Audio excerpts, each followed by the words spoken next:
देश भर में कोरोना पीड़ितों का आंकड़ा लगातार बढ़ता जा रहा है। अभी तक भारत में कुल 23,077 लोग कोरोना से संक्रमित हो चुके हैं और राजस्थान में अगर बात की जाए तो संख्या 2000 तक पहुंच चुकी है। चलिए आपको राज्यवार दिखाते हैं कि किस राज्य में कितने कोरोना संक्रमित मामले अभी तक सामने आ चुके हैं।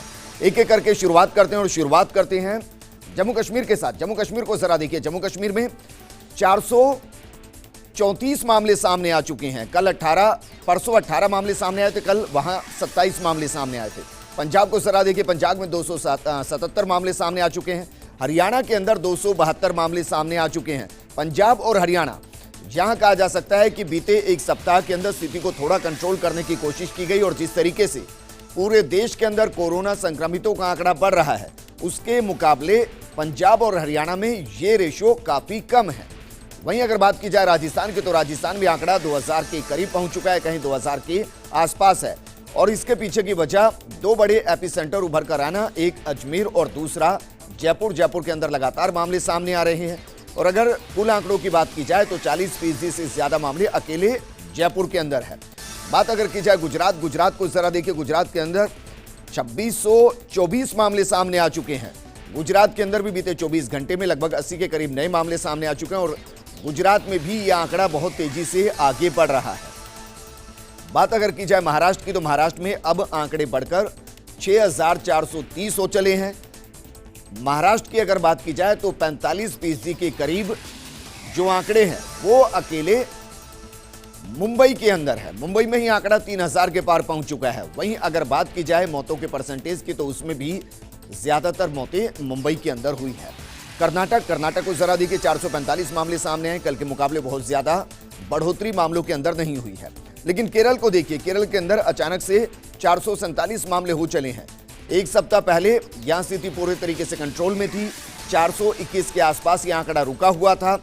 ऐसा लग रहा था कि कोरोना ने पूरे तरीके से यहां से रुखसती ले ली है, रवानगी ले ली है। लेकिन उसके बाद केरल ने एक फैसला लिया और उस फैसले की वजह से लगता है कि शायद एक बार फिर से कोरोना वहां बढ़ता हुआ दिखाई दे रहा है। आंकड़ा 447 हो चला है। दिल्ली को जरा देखिए। दिल्ली के अंदर आंकड़ा अब 2376 हो चला है। दिल्ली के अंदर आंकड़ा जरूर बढ़ रहा है, लेकिन उसके साथ साथ अरविंद केजरीवाल का कहना है कि जो मरीज सही हो चुके हैं उनके प्लाज्मा के जरिए अब ट्रीटमेंट किया जाएगा और इसको एक्सपेरिमेंटल तौर पर देखा गया। आगे जरा देखते हैं क्या वाकई में इसको आगे बढ़ाया जाएगा। इसके अलावा बात करते हैं मध्य प्रदेश की। मध्य प्रदेश में 1699 कुल मामले सामने आ चुके हैं और मध्य प्रदेश में बहुत तेजी से मामले बढ़ रहे हैं। बीते 48 घंटे की बात की जाए तो 200 से ज्यादा मामले सामने आ चुके हैं। मध्य प्रदेश में भी एक एपिसेंटर जहां सबसे ज्यादा मामले आ रहे हैं और वो है इंदौर। इंदौर में 40% से ज्यादा मामले सामने आ रहे हैं और ये रेशो अब तेजी से आगे बढ़ भी रहा है। वहीं अगर बात की जाए छत्तीसगढ़ में बीते 48 घंटे या 72 घंटे से कोई नया मामला सामने नहीं आया। छत्तीसगढ़ के अंदर 36 ही मामले हैं जिनका इलाज चल रहा है। लद्दाख थोड़ी सी राहत देने वाली खबर, या कहें कि बहुत ज्यादा राहत देने वाली खबर, क्योंकि जो 18 पॉजिटिव केस लद्दाख के अंदर सामने आए थे उनमें से अब सिर्फ 2 बचे हैं जिनका इलाज चल रहा है। 16 को सही कर दिया गया है। उनको क्वारंटाइन पीरियड से भी बाहर घर में पहुंचा दिया है। अब वो 14 दिन के लिए घर पर क्वारंटाइन किए गए हैं। बात अगर की जाए उत्तराखंड की, तो उत्तराखंड में देखिए 47 मामले सामने आ चुके हैं। वहीं यूपी के अंदर आंकड़ा बढ़कर 1510 हो चुका है। बीते 24 घंटे में बहुत ज्यादा मामले तो सामने नहीं आए, लेकिन फिर भी जिस तरीके से मामले बढ़ रहे हैं वाकई में चिंता की बात है। बात अगर की जाए बिहार की, तो बिहार में मामले बढ़कर अब 153 हो चुके हैं। वहीं पश्चिम बंगाल में जरा देखिए 514 मामले सामने आ चुके हैं। पश्चिम बंगाल के अंदर भी कई एपिसेंटर उभरकर सामने आ रहे हैं और वह राजनीति भी अपने चरम पर है। राजनीति की वजह से भी कहा जा रहा है कि कोरोना से पश्चिम बंगाल की सरकार बेहतर तरीके से निपट नहीं रही। वहीं पश्चिम बंगाल की सरकार कह रही है कि केंद्र सरकार सहायता नहीं कर रही, उसको सुपरवाइज करने की कोशिश कर रही है। ओडिशा के अंदर मामले बढ़कर अब 90 हो चले हैं। बात की जाए तेलंगाना की, तेलंगाना के अंदर 960 मामले सामने आ चुके हैं। वहीं जरा देखिए आंध्र प्रदेश के अंदर यह आंकड़ा 895 हो चला है और तमिलनाडु के अंदर अब मामले बढ़कर 1683 हो चले हैं। तमिलनाडु के अंदर मामले एक बार फिर से बढ़ने शुरू हो चुके हैं। बीते 2-3 दिन के अंदर ऐसा लग रहा था कि शायद स्थिति थोड़ी सी कंट्रोल में, लेकिन एक बार फिर से मामले वहां बढ़ते हुए दिखाई दिए। पूरे हिंदुस्तान की अगर बात की जाए तो पूरे हिंदुस्तान के अंदर बेहद चिंताजनक स्थिति।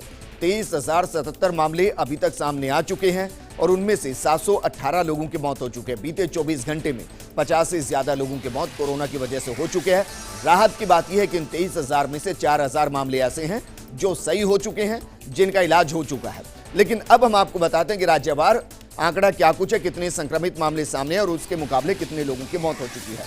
शुरुआत करते हैं महाराष्ट्र के साथ, क्योंकि महाराष्ट्र में सबसे ज्यादा मामले सामने आए, या फिर कहा जा सकता है कि पूरे हिंदुस्तान में जितने मामले सामने आए हैं 28% के करीब अकेले महाराष्ट्र में है। 6430 कुल मामले सामने आए और उनमें से जरा देखिए 283 लोगों की कोरोना की वजह से मौत हो चुकी है।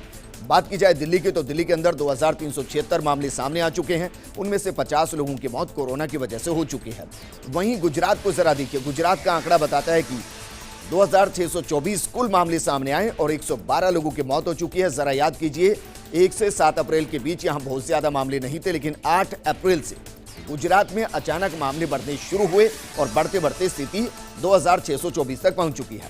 राजस्थान में भी मामले बहुत तेजी से आगे बढ़ रहे हैं, 2000 के करीब मामले सामने आ चुके हैं, 28 लोगों की मौत हो चुकी है। बीते 24 घंटे में कोरोना की वजह से एक जान राजस्थान में चली गई। तमिलनाडु को जरा देखिए, तमिलनाडु में आंकड़ा 1683 और इनमें से 20 लोगों की मौत कोरोना की वजह से हो चुकी है। तमिलनाडु, एक वक्त में ऐसा लग रहा था कि शायद महाराष्ट्र के जितना ही संक्रमण वहां फैल गया, लेकिन शायद वहां की सरकार ने इसको कंट्रोल करने की कोशिश काफी हद तक की और उसमें कामयाब भी दिखाई दे रही है। मध्य प्रदेश, जहां स्थिति अचानक से विकराल होती नजर आई, 1699 कुल मामले सामने आए और उनमें से 83 लोगों की मौत हो चुकी है। इंदौर के अंदर सबसे ज्यादा खराब स्थिति।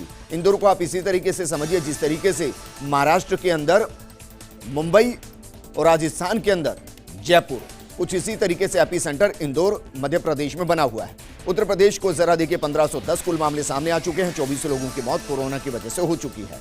आगे बढ़ते हैं और अन्य राज्य का रुख करते हैं। तेलंगाना को देखिए, तेलंगाना में 960 कुल मामले सामने आ चुके हैं, 24 लोगों की मौत कोरोना की वजह से अभी तक हो चुकी है। आंध्र प्रदेश, 895 कुल मामले सामने आ चुके हैं। अगर बात की जाए मौतों के आंकड़े की, तो 27 लोगों की जान कोरोना की वजह से जा चुकी है। केरल के अंदर स्थिति बाकी राज्यों के मुकाबले काफी बेहतर, 447 मामले सामने आए, 3 लोगों की मौत हुई। एक वक्त में मुंबई और या कहें कि महाराष्ट्र और केरल में ऐसा लग रहा था कि बहुत ज्यादा संक्रमण फैला है, लेकिन केरल में अचानक से मामलों को कंट्रोल किया गया। कर्नाटक को देखिए, कर्नाटक में 445 कुल मामले सामने आए और उनमें से 17 लोगों की जान कोरोना की वजह से जा चुकी है। पश्चिम बंगाल के अंदर आंकड़ा बढ़कर 514 हो चुका है और इनमें से 15 लोगों की जान कोरोना की वजह से जा चुकी है। पश्चिम बंगाल में भी अब तेजी से आंकड़े सामने आ रहे हैं कोरोना संक्रमण के। जम्मू कश्मीर, 434 कुल मामले सामने आए, 5 लोगों की मौत कोरोना की वजह से हो चुकी है।